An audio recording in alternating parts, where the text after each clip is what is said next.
Assalamualaikum warahmatullahi wabarakatuh. Kepada Bapak Bambang Sutejo selaku dosen pengampu Sistem Informasi Manajemen, izinkan saya memperkenalkan diri. Saya Rina Dinadila Adi Kurnia dengan NIM 2205510095. Di sini saya akan mempresentasikan tugas saya yang berjudul Peran Sistem Informasi Manajemen dalam Pengelolaan Sistem Elektronik Bisnis atau e-commerce. Yang pertama ada definisi informasi manajemen, yaitu sistem integrasi yang mengumpulkan, proses menyimpan dan mendistribusikan data menjadi informasi yang bermakna untuk mendukung operasi, manajemen, dan pengambilan keputusan strategis, taktis, dan operasional di semua tingkatan dalam suatu organisasi. Menggabungkan manusia, prosedur data, dan teknologi untuk meningkatkan efisiensi dan produktivitas. Untuk selanjutnya ada komponen sistem informasi manajemen. Yang pertama ada piranti keras, yaitu suatu teknologi sentralisasi di mana tempat penyimpanan data dipusatkan di suatu tempat sehingga kontrol hanya terbatas pada suatu grup dan divisi. Selanjutnya ada piranti lunak, terbagi menjadi dua, yaitu sistem operasi piranti lunak, yaitu mutlak diperlukan dalam menjalankan aplikasi piranti lunak. Sedangkan pada aplikasi piranti lunak, yaitu organisasi dihadapkan pada dua pilihan, yaitu mengembangkan aplikasi sendiri dan membeli paket aplikasi.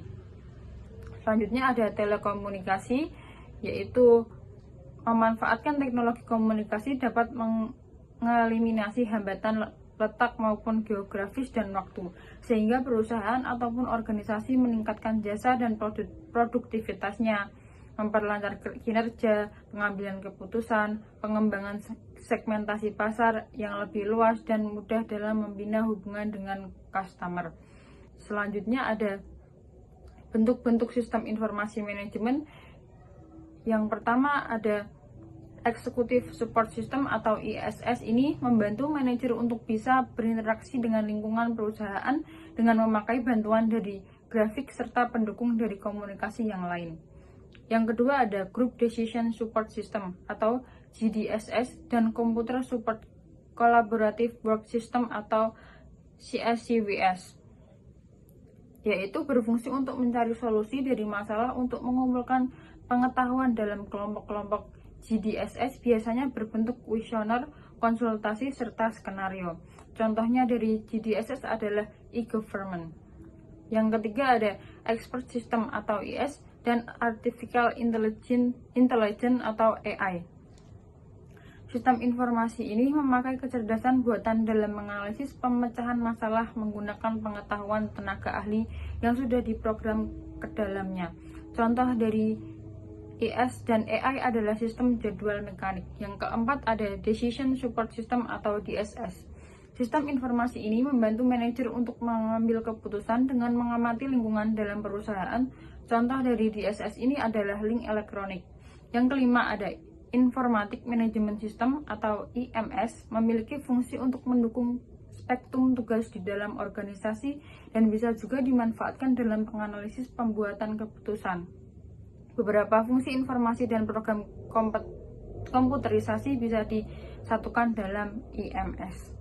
Yang keenam ada Office Automation System atau OAS. Aplikasi ini memiliki fungsi untuk melancarkan komunikasi di antara departemen di dalam perusahaan. Caranya dengan mengintegrasi server komputer di setiap user perusahaan. Contoh OAS adalah melalui email. Yang ketujuh ada Supply Chain Management atau SCM. Manfaat yang diperoleh dari manajemen adalah mengintegrasikan data penting seperti supply dari pemasok, produsen, hingga pengecer, bahkan sampai ke konsumen paling akhir. Biasanya sistem ini menjadi satu dengan sistem pembukaan perusahaan pada software akuntansi. Yang terakhir ada Enterprise Resource Planning atau ERP. Banyak perusahaan besar yang menggunakan sistem informasi manajemen ERP.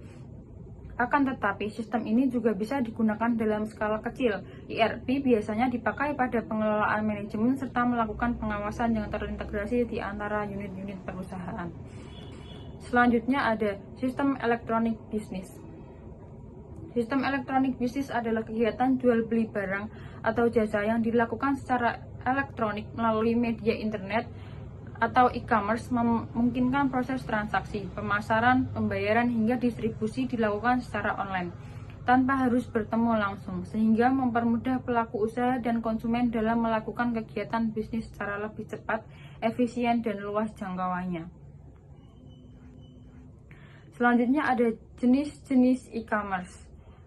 Pada jenis-jenis e-commerce ini terdapat 7 jenis. Yang pertama ada e-commerce business to business atau B2B, merupakan bisnis yang identik dengan antara pelaku bisnis dengan pelaku bisnis yang lain, saling bergantungan dan saling terkait. Yang kedua ada e-commerce business to customer atau B2C, yaitu bersifat fleksibel. Jenis bisnis ini ditandai dengan adanya interaksi langsung antara agen dengan konsumen atau pelanggan dan tidak ada kontak untuk jangka waktu tertentu antara kedua belah pihak. Yang ketiga ada e-commerce consumer to business atau C2B, yaitu jenis bisnis ini memiliki ciri adanya permintaan khusus atau suatu kebutuhan dari konsumen terhadap produsen dan didominasi oleh bisnis dalam bidang jasa. Yang keempat ada website. Struktur dari sebuah website secara sederhana terbagi menjadi 2 pendukung utama, yaitu domain dan hosting. Domain merupakan nama atau alamat unik dari sebuah website, sedangkan hosting merupakan tempat untuk menyimpan file-file web base yang nantinya akan diakses secara online. Yang kelima ada sosial media e-commerce, yaitu pada penelitian ini ada 2 soal media yang dibahas, yaitu Facebook dan Instagram. Indikator yang digunakan dalam evaluasi indikator dari fanpage Facebook yang dapat ditinjau adalah jumlah like yang didapatkan. Semakin banyak like pada fanpage akan semakin baik. Pada Instagram, optimalisasi e-commerce yang dapat ditinjau adalah jumlah followers, viewers per posting, dan akun yang dijangkau jumlah followers yang banyak dapat menjadi indikator influencer atau orang yang memiliki pengaruh sosial. Yang keenam ada marketplace. Hampir sama dengan toko offline, prinsip marketplace adalah memperbanyak toko atau cabang di beberapa lokasi, penyediaan produk yang memiliki banyak variasi, dan memiliki rekam jejak penjualan yang baik. Melalui penjualan, konsumen akan memperbesar peluang penambah pelanggan dan kesadaran konsumen akan produk yang dijual. Yang terakhir ada messenger. Layanan pesan instan seperti WhatsApp, Line, Telegram dapat dimanfaatkan untuk melakukan pemasaran dan transaksi jual beli secara langsung, mengirim pesan kepada daftar kontak yang disimpan, dan membuat postingan cerita yang dilihat oleh pemilik kontak tersimpan di aplikasi tersebut, yang artinya daftar kontak itu telah mengenal pemasar. Hal ini otomatis memberikan nilai tambah terkadang terhadap kepercayaan produk yang baik. Selanjutnya ada kelebihan dan kekurangan e-commerce. Dalam e-commerce itu terdapat kelebihan. Yang pertama, revenue stream atau aliran pendapatan. Yang kedua, dapat meningkatkan market exposure.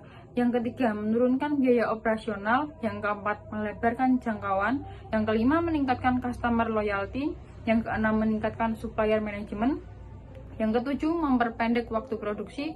Dan yang terakhir, meningkatkan value chain.